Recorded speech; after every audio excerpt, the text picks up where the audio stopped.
नमस्कार दोस्तों, स्वागत है आपका स्टडी विद नील में। दोस्तों आज अपन देखने वाले हैं बायोलॉजी के जो ऑब्जेक्टिव वाली सीरीज चल रही थी उसमें आज नेक्स्ट वीडियो देखते हैं आज अपन।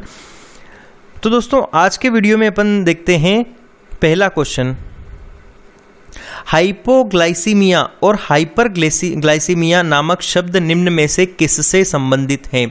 आपके पास ऑप्शन है बॉडी फैट, दूसरा है ब्लड शुगर, तीसरा है कैंसर, चौथा है इनमें से कोई नहीं। दोस्तों अगर मैं हाइपोग्लाइसीमिया और हाइपरग्लाइसीमिया का अगर मैं मतलब बताऊं तो आप समझ जाएंगे किससे संबंधित है। अगर हाइपोग्लाइसीमिया की बात करूं तो हाइपो का मतलब होता है बढ़ना यानी कि अधिक, या फिर इसको मैं बोल सकते हैं अपन हाई शुगर, ठीक है। और हाइपर का मतलब होता है कम होना, मतलब क्या हो जाएगा लो। ग्लाइसीमिया का मतलब होता है शुगर। तो यहाँ पर शुगर के बढ़ने और शुगर के घटने से संबंधित है। तो शुगर से बढ़ने घटने का संबंध मतलब इसका संबंध किससे होगा? ब्लड शुगर से होगा। किससे होगा? ब्लड शुगर से। अगर ब्लड की शुगर बढ़ती है तो क्या बोलते हैं? हाइपोग्लाइसीमिया, और कम होती है तो बोलते हैं हाइपरग्लाइसीमिया। नेक्स्ट क्वेश्चन देखते हैं, प्लाज्मोडियम फोसिपेरम। प्लाज्मोडियम फोसिपेरम से मलेरिया होता है, वह किस में पाया जाता है? मतलब जो प्लाज्मोडियम फोसिपेरम होता है उससे मलेरिया रोग फैलता है, यह किस में पाया जाता है? मतलब किस प्रजाति में आएगा? जीवाणु में आएगा यानी कि बैक्टीरिया में आएगा, विषाणु यानी कि वायरस में आएगा, या फिर प्रोटोजोन में आएगा, या फिर कवक में आएगा। तो दोस्तों आपको याद रखना है जो प्लाज्मोडियम होता है तो मलेरिया किससे फैलता है? मलेरिया एक प्रोटोजोआ से फैलता है। किससे फैलता है? प्रोटोजोआ से फैलता है, जिसका नाम क्या है? प्लाज्मोडियम। ये आपने सुना होगा। तो यहां पर क्या आंसर हो जाएगा इसका? प्रोटोजोअन। नेक्स्ट क्वेश्चन देखते हैं, अधोलिखित में कौन सा गुण पादपों में नहीं पाया जाता है? मतलब ऐसे कौन सा जो गुण है वो प्लांट्स में नहीं पाया जाता है, पौधों में नहीं पाया जाता है? उत्सर्जी तंत्र, वृद्धि, प्रजनन और श्वसन। तो दोस्तों अपन जानते हैं कि पौधे श्वसन लेते हैं, CO2 को ग्रहण करते हैं और ऑक्सीजन को बाहर छोड़ते हैं।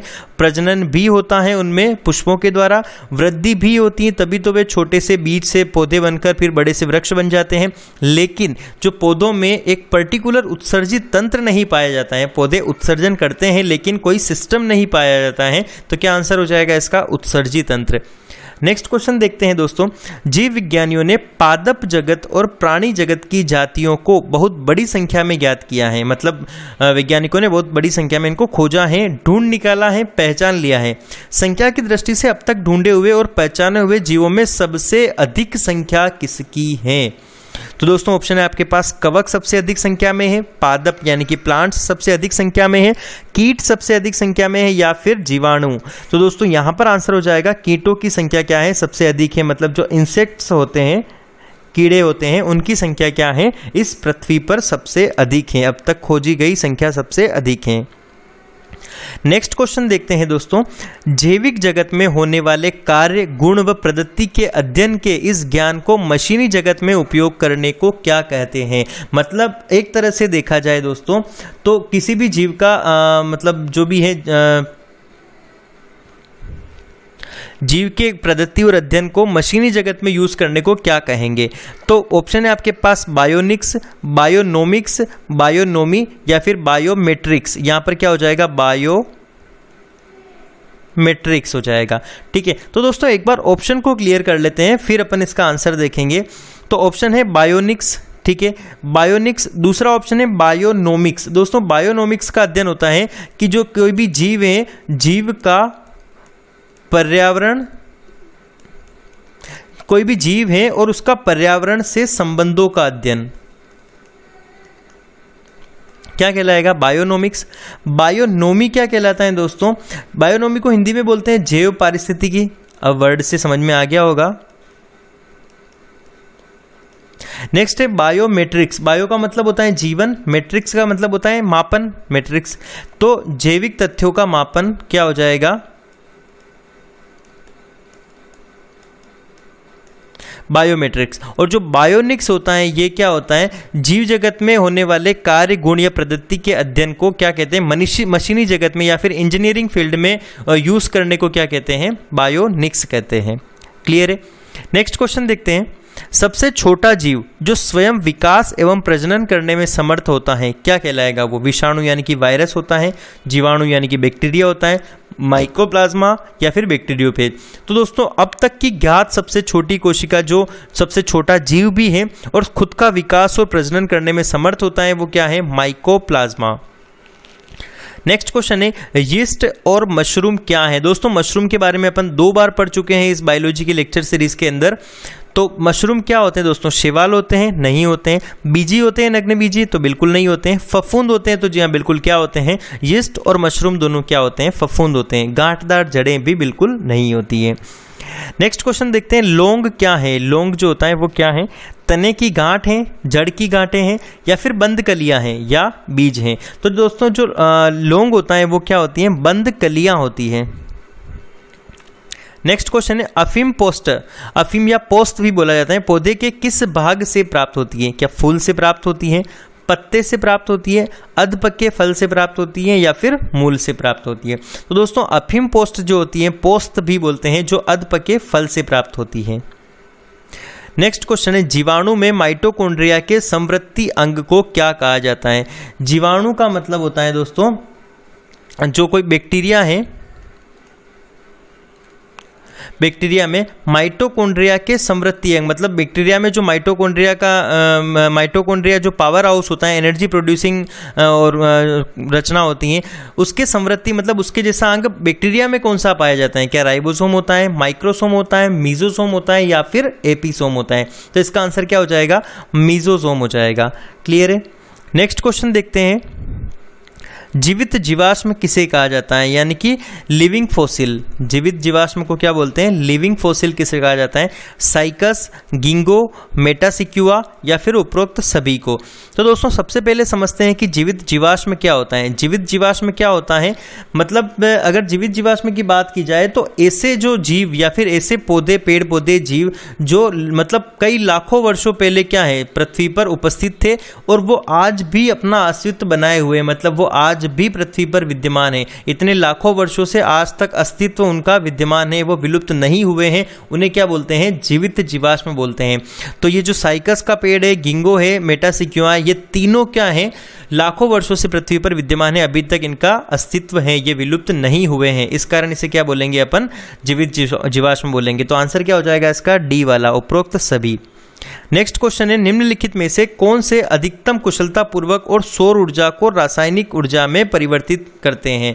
मतलब कौन जो है सबसे आसानी से सौर ऊर्जा को रासायनिक ऊर्जा में परिवर्तित करते हैं? तो क्लोरेला, बाघ, केचुआ या फिर कसकुटा? तो दोस्तों बाघ और केचुआ, कसकुटा तो आपने इसमें नहीं आएगा, तो क्या आ जाएगा इसका आंसर? क्या आ जाएगा? क्लोरेला हो जाएगा। क्लोरेला क्या है दोस्तों? क्लोरेला एक कोशिकीय एक शैवाल होती है, एक कोशिकीय शैवाल होती है जो नीले कलर की होती है, नीलहरित शैवाल।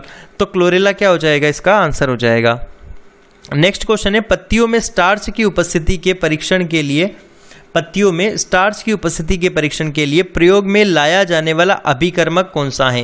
यानी कि स्टार्च की उपस्थिति के लिए कौन सा अभिकर्मक यूज करते हैं, कौन सा एजेंट यूज करते हैं? आयोडीन विलियन, फेलिंग्स विलियन, बेनेडिक्ट विलियन या मिलनस विलियन? तो इसका आंसर क्या हो जाएगा दोस्तों? आयोडीन विलियन।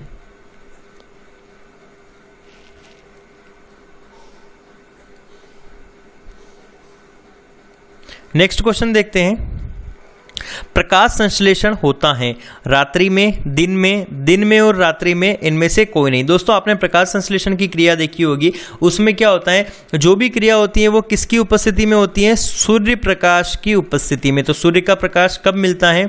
दिन में मिलता है, न कि रात्रि में। तो ये क्रिया कब होगी? दिन में। नेक्स्ट क्वेश्चन देखते हैं कोशिका में ग्लाइकोलाइसिस की क्रिया कहाँ संपन्न होती है? ग्लाइकोलाइसिस की क्रिया कोशिका में कहाँ संपन्न होती है? तो कहाँ होती है? कोशिका द्रव्य में, हरित लवक में, माइटोकॉन्ड्रिया में या फिर जीव द्रव्य में? दोस्तों ग्लाइकोलाइसिस की क्रिया कोशिका द्रव्य में संपन्न होती है, लेकिन इसके आगे की जो प्रोसेस है वो माइटोकॉन्ड्रिया में होती है। तो आपको याद रखना है कोशिका जो ग्लाइकोलाइसिस की प्रोसेस है जिसमें पायरुविक एसिड बनता है वो कहाँ होती है? कोशिका द्रव्य में होती है। नेक्स्ट क्वेश्चन है निम्नलिखित में से कौन लोह का अच्छा स्रोत है? लोहा मतलब आयरन। दोस्तों शरीर में जब रक्त की कमी होती है, रक्त की कमी मतलब हीमोग्लोबिन की कमी होती है, तो क्या करता है हीमोग्लोबिन मतलब आयरन, तो आयरन की कमी होती है तो डॉक्टर आपको किसका सुझाव देता है, क्या गाजर खाने का, मटर खाने का, चावल खाने का या फिर पालक खाने का। तो दोस्तों क्या हो जाएगा, हरी सब्जियां यानी कि पालक। पालक में क्या होता है, लोहे की मात्रा सर्वाधिक होती है। नेक्स्ट क्वेश्चन है, अखरोट में कुल वसा का प्रतिशत होता है 69.8%, 84.4%, 64.4%, 68.4%। तो क्या हो जाएगा, अखरोट में कुल वसा का प्रतिशत कितना होता है, 68.4% हो जाएगा। नेक्स्ट क्वेश्चन है, कीट वर्ग के जंतुओं का विशिष्ट लक्षण क्या होता है। कीट मतलब जो कीट पतंगे कीड़े मकोड़े होते हैं उनका लक्षण क्या होता है। उसमें 3 जोड़ी पाद पाए जाते हैं, 2 जोड़ी एंटीने होती हैं, 3 जोड़ी एंटीने होते हैं या 4 जोड़ी पाद होते हैं। तो दोस्तों अगर बात की जाए तो उसमें 3 जोड़ी पाद होते हैं। क्या होते हैं, 3 जोड़ी पाद का मतलब 3 जोड़ी पैर होते हैं। आपने अगर मच्छर को देखा होगा तो एक पैर, दूसरा पैर और इधर तीसरा पैर होता है। तो कीटों में क्या होता है, 3 जोड़ी पाँव पाए जाते हैं, ठीक है। लेकिन अगर एंटीना की बात करें तो 2 एंटीना होते हैं, मतलब 1 जोड़ी एंटीना होते हैं। क्लियर है। नेक्स्ट क्वेश्चन होता है, फाइलेरिया रोग किसके कारण होता है। दोस्तों जो फाइलेरिया रोग होता है, फाइलेरिया रोग को आप किस नाम से जानते हैं, हाथी पांव रोग आपने देखा होगा, जिसमें पांव की साइज क्या होती है, बहुत ज़्यादा बढ़ जाती है, जिसे क्या कहा जाता है, हाथी पांव रोग। हाथी पांव रोग जिसे कहा जाता है फाइलेरिया को, तो किसकी वजह से होता है, क्या टीनिया सोलियम की वजह से, फेशियोला की वजह से, वुचेरिया की वजह से या फिर इनमें से कोई नहीं। तो दोस्तों अगर टीनिया सोलियम की बात करें तो टीनिया सोलियम किस पर अटैक करता है, तंत्रिका तंत्र का रोग होता है, इससे तंत्रिका तंत्र से संबंधित रोग होता है। फेशियोला भी नहीं होगा, यहाँ पर क्या हो जाएगा, वुचेरिया हो जाएगा। फेशियोला क्या होता है, पौधों की बीमारी होती है, प्लांट्स की बीमारी होती है। तो वुचेरिया की वजह से क्या होता है, फाइलेरिया रोग या हाथी पांव रोग हो जाता है। नेक्स्ट क्वेश्चन देखते हैं, लिनियस द्वारा प्रस्तुत वर्गीकरण मुख्यतः आधारित था जो जीवों के संरचनात्मक लक्षणों पर, ई विकासीय प्रवृत्तियों पर, शारीरिक पर और उपयुक्त सभी पर। दोस्तों केरोलस लिनियस ने जो अपनी बुक के अंदर जो पौधों का वर्गीकरण किया था, जंतुओं का वर्गीकरण किया था, वो किस आधार पर किया था, तो संरचनात्मक लक्षणों के, मतलब जिस प्रकार से वो दिखते थे उनके आधार पर इन्होंने वर्गीकरण किया था। तो दोस्तों आज का वीडियो यहीं तक है। अगर आपको वीडियो अच्छा लगा हो तो वीडियो को लाइक करिए, वीडियो को शेयर करिए और सब्सक्राइब करिए ताकि अगले आने वाले वीडियो की नोटिफिकेशन मिल जाए। ऐसे ही वीडियो देखने के लिए हमारे साथ बने रहने के लिए धन्यवाद।